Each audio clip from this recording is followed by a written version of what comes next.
À l'aube, ils sont déjà vêtus de leurs uniformes, les 560 élèves du lycée hôtelier Georges Baptiste de Canteleu. Un labyrinthe dédié au métier de boucher au service. Des centaines de mètres de couloirs, des restaurants, une cave à vin, un internat et ici, le Fournil. Baguette au levain, et c'est pour ça que je vous ai sorti le seau de levain liquide. On le rafraîchit ce matin et du coup on pourra pétrir notre baguette au levain mais plus tard dans la journée. 7 heures. Les apprentis boulangers sont déjà à l'œuvre. Par demi-groupe, ils mesurent, mélangent, pétrissent. Ce goût du travail manuel, du contact avec le produit brut ensuite métamorphosé, est venu pour certains très tôt, comme pour Léna, 16 ans. Mon oncle est un ancien boulanger.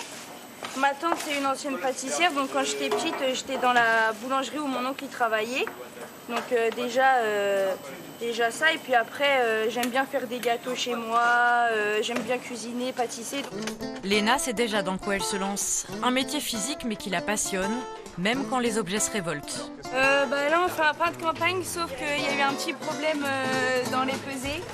Donc là il nous manquait 300 grammes de farine, du coup on a rajouté 300 grammes de farine.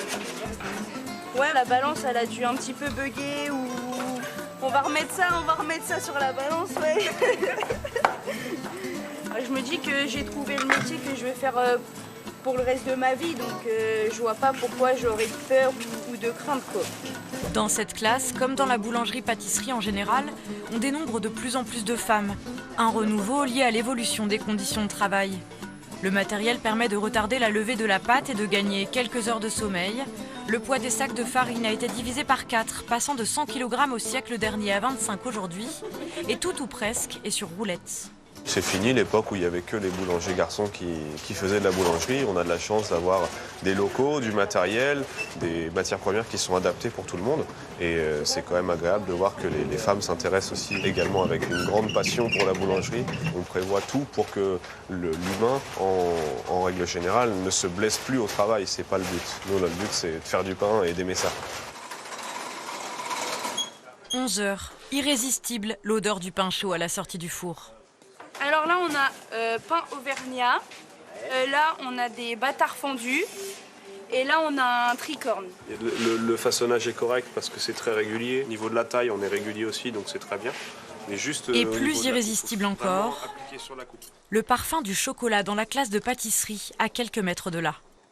Sur la première année, on a vu un petit peu les bases du métier concernant le tablage et le contrôle du chocolat, les molécules.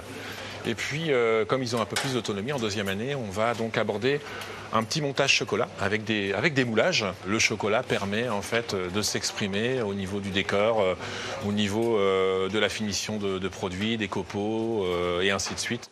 Dans cette section, chaque élève alterne entre la confection des pains et celle des pâtisseries. L'art délicat du chocolat y a toute sa place et là encore, les filles investissent la profession. Sénorine y a même trouvé sa raison d'être. Je pense que ça nous fait tous devenir meilleurs, je pense. On apprend l'entraide, c'est vraiment une passion, c'est un échappatoire, ça m'aide dans la vie. Une vie de passion choisie par des jeunes triés sur le volet. Sur 240 demandes, 24 élèves environ décrocheront une place dans ce bac professionnel et avec elle la fierté de voir ensuite le fruit de leur travail sur les tables du restaurant d'application.